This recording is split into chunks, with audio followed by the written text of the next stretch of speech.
Happy Friday, Voorhees. I'm Luke Mortarana. And I'm Charlie Eberly. Today we have a video produced by Olivia.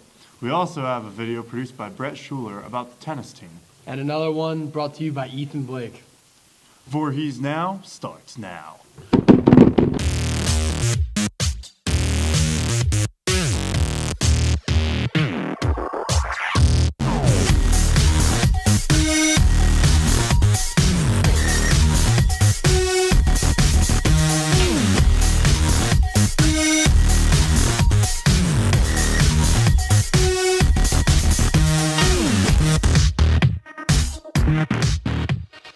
In this episode, we are starting off with a story produced by Olivia about feminism. Let's check it out.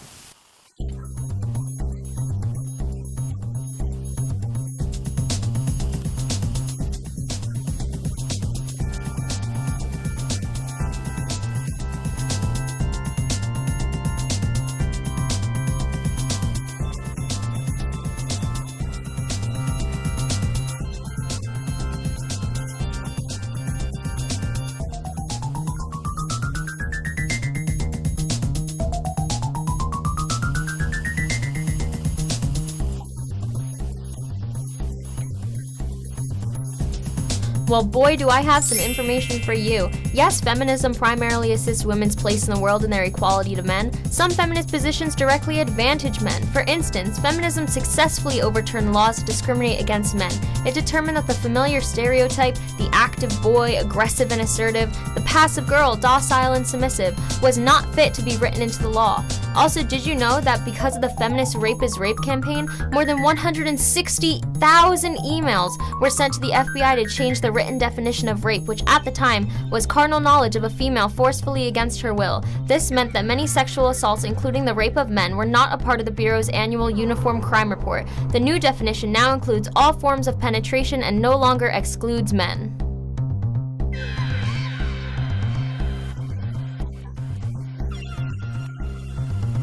Not all feminists lash out, and those who do probably have a good reason.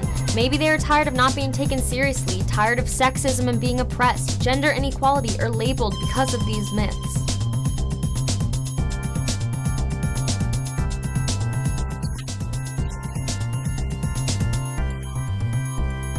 What do Daniel Radcliffe, John Legend, Will Smith, Ryan Gosling, and former President Barack Obama all have in common? They are all outspoken feminists. These celebrities are just a few of hundreds of other male feminists. It is no question of John Legend's view on feminism, not only with his music videos promoting self-love and body positivity, but at the March 2013 Sound of Change live concert, he told the entire crowd, all men should be feminists. If men care about women's rights, the world would be a better place. We are better off when women are empowered. It leads to a better society. Feminism is for guys too. It needs the collaborative effort and support of men if it wants to make a genuine change. The movement aims at providing equal opportunities for women, and supporting it has nothing to do with your gender.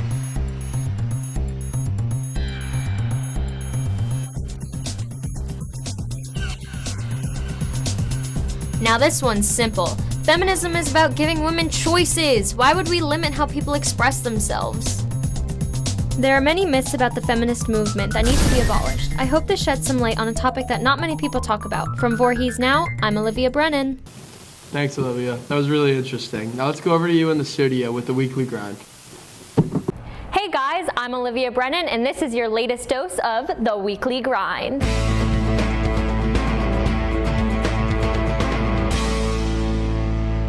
FBLA is selling Krispy Kreme donuts after school on January 25th. Pre-orders can be taken by any FBLA member.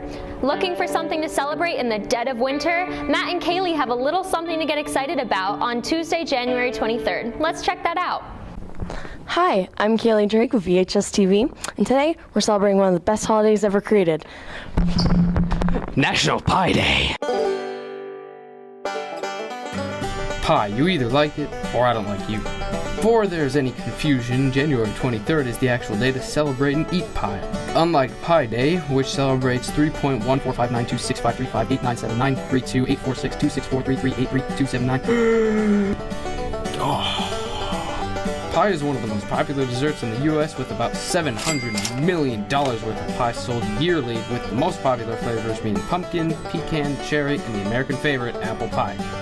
Pies range from desserts and dinners from strawberry pie to chicken pot pie. The first pies baked in known history were baked during the time of the Romans, who learned the cooking techniques to be able to make pie from the Greeks. Like most things, pies made their way into America with the first English colonists. I'm Matt Gladell with VHSTV, and this has been National Pie Day. Hey seniors, are you thinking of going to RVCC, interested in saving a boatload of money on tuition? Then come to the RVCC information session. A representative from RVCC will be here on Monday, January 22nd from 9:45 to 10:40 with everything you need to know. Sign up in the guidance office. Now let's check out This Week in History as produced by Jackson Pronzo.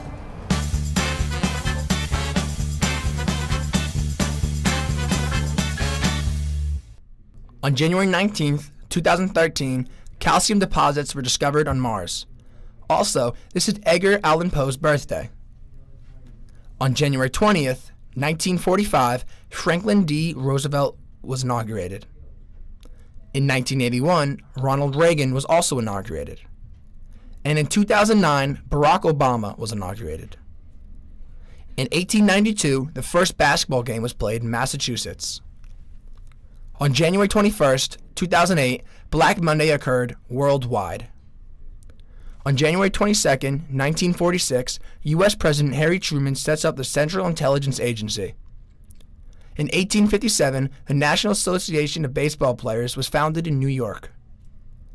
On January 23rd, 1973, U.S. President Richard Nixon announces an accord has been reached to end the Vietnam War. This is also John Hancock's birthday. On January 24th, 1984, Apple Computer unveils its revolutionary Macintosh personal computer. And on January 25th, 1924, the first Winter Olympic Games opened in Chamonix, France. That's all I've got for The Grind. Have a good weekend and good luck next week with second semester. Thanks, Olivia. All right, now we're going to go over to Bret with a video on the Voorhees tennis team. Have you always wanted to play a sport, or have played sports in the fall and winter like soccer or basketball, but never actually considered one in the spring? Well, if you want to try something different, and it's a sport that's exciting and competitive, tennis is the way to go. But why wait until later in the year for your main sport when you can spend a season having fun and still staying in shape? Being that I've played since freshman year, I've seen people come from different sports. But don't take it from me. Take it from the coaches and players who have the best advice for joining. So tryouts are going to be, they're going to start Monday, March 12th. As of now, it's a tentative date, so it might switch. But as of right now, it looks like Monday, March 12th, it would be 3 days. So it would be March 12th, 13th, and 14th. The practices will officially start then March 15th, which is Thursday, with the team after tryouts. Practices are 3:10 until 5:30 or 5:15, depending on the day. And then matches roughly start right at April 1st.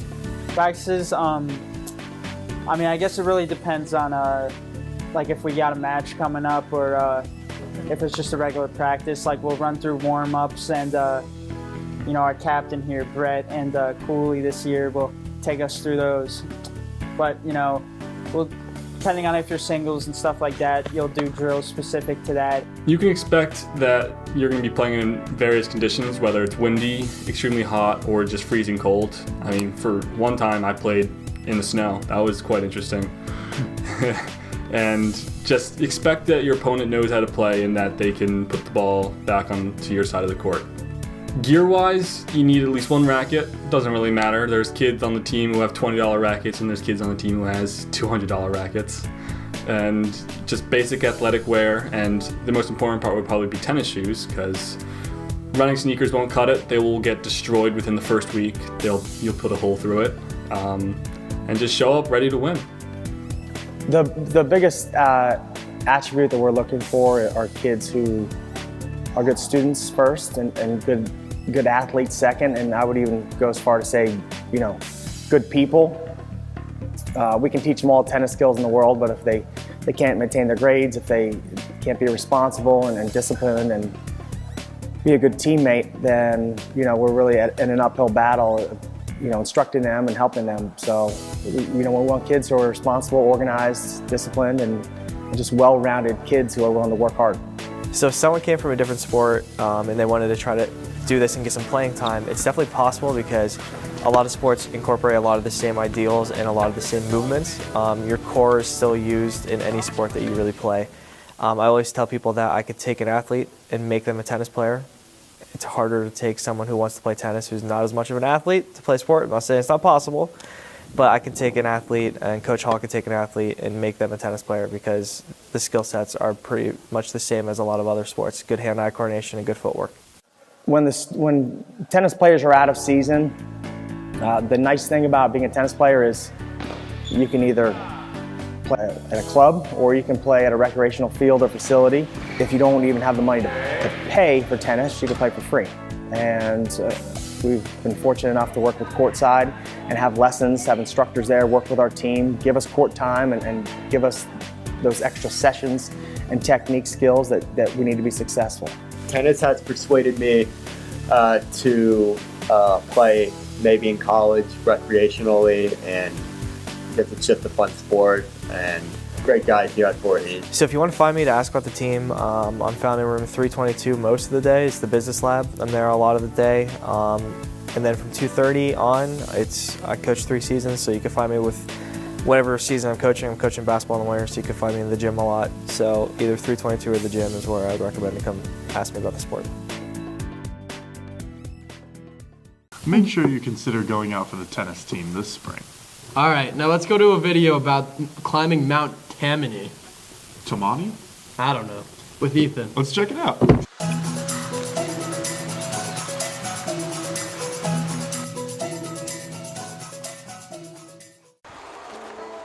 All right.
All right, we're on track now because we're looking for an intersection, and apparently it's right in front of us because one way goes another way, the other goes another. There's a bridge, so I think we're in the right direction, headed to the lookout.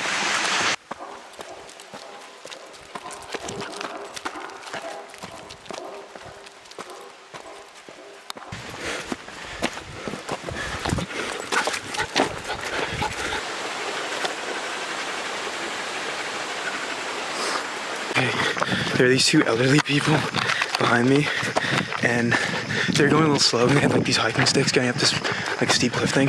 They're like, "It's good to be young, you can go ahead." And I was like, "Yeah, it is good to be young. But one day I'll get there." That's where I gotta live now, I guess. The trail just gets steeper and steeper, but it gets more and more fun as you go up. More and more pretty.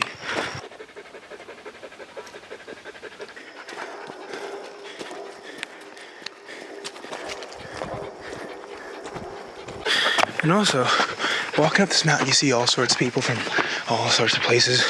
New York and New Jersey and Pennsylvania. They're nice. They're happy. They greet you. They ask how you're doing.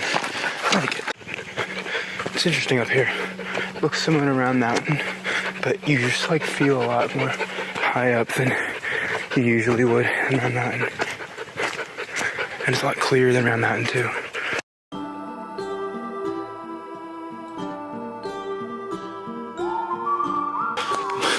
So high my ears just popped.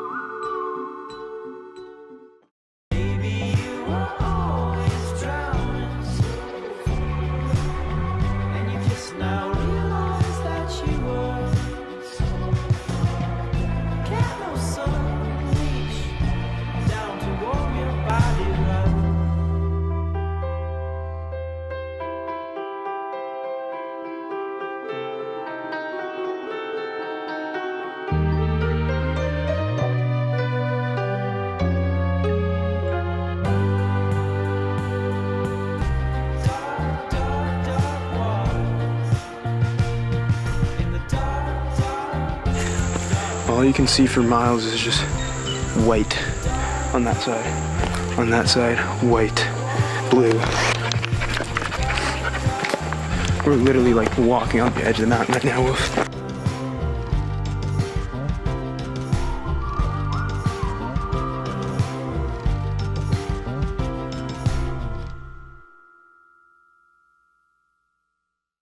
This place is unbelievable. It smells like spring. The flowers here are beautiful. They're still in bloom. I think we've made it to the spot. Okay, I think we did it. Oh my God, I think we did it.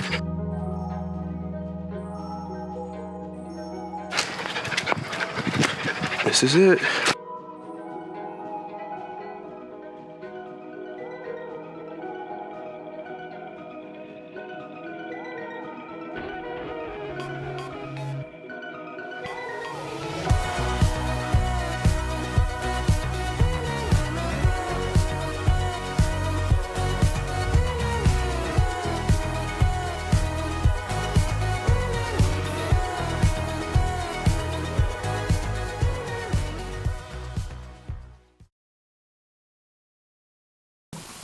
What a great experience. Well, that's all we have for this week. Make sure to tune in next Friday for next week's episode. For VHS TV, I'm Luke Martirano. And I'm Charlie Eberle. See you next week.